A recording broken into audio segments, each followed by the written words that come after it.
The Arkansas Department of Environmental Quality testing nearly 24 barrels found floating in a Van Buren County creek. Good evening, I'm Kevin Keller. I'm Donna Terrell. The barrel labels indicate their use in the natural gas drilling in the Fayetteville Shell. Fox 16's David Goins along Choctaw Creek, where details are still coming in about who owns those barrels. David?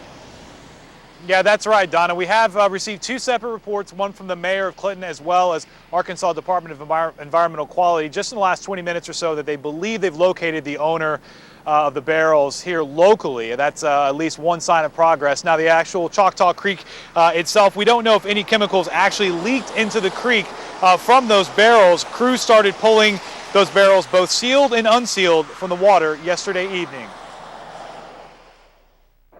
The work to get all the barrels out of the Choctaw Creek taking most of the morning, 19 in all, pulled from the waterway about 3 miles upstream from the Clinton water treatment plant. Our concern is what's happening with our drinking water. But Clinton Mayor Roger Rory admits there's a lot of unknowns surrounding potential health risks. Do you know if the water quality for the city of Clinton has been impacted at all by these barrels? We do not know that at this time. That's what we're going to find out. We're going to do some testing, see if we're getting any of that chemical into our water plant.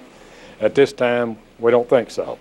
With all the barrels loaded up on dry land, ADEQ says it's working to find out definitively what's in the barrels and in the water. We're going to take our own sampling of the water to see what we find, but we will test for what is on those labels. But right now we're uncertain. All we know is what's on the labels of those barrels. And questions abound about how the barrels landed in the creek to begin with. I think someone dumped it, but that's just my thought at this time. I mean, but we're going to find out. And ADEQ wants to find out as well. They've taken those samples and they've called what they considered expediting. Usually take a few weeks to find out what's in the water and what those samples could be, but they hope to find out as early as the beginning part of next week.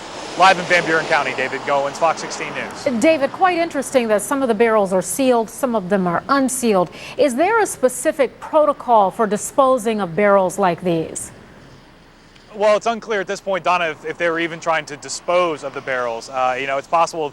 One thing that ADEQ said, with all the rain we've had over the last few weeks, it's possible that they could have just been sitting out on, some pasture land and then gotten carried away by the floods and made it down into this creek. So they're unsure of that. One thing I did want to let you know, Donna, is that the two companies that had the information on those barrels were out of Tulsa and Houston, and one of them, to confirm that idea that these are drilling fluids, did say the company specializes in filtration and recycling of frack water. So certainly those are some of the chemicals and the materials we're dealing with out here. Donna. All right, David. David Goins, live in Van Buren County. Thanks.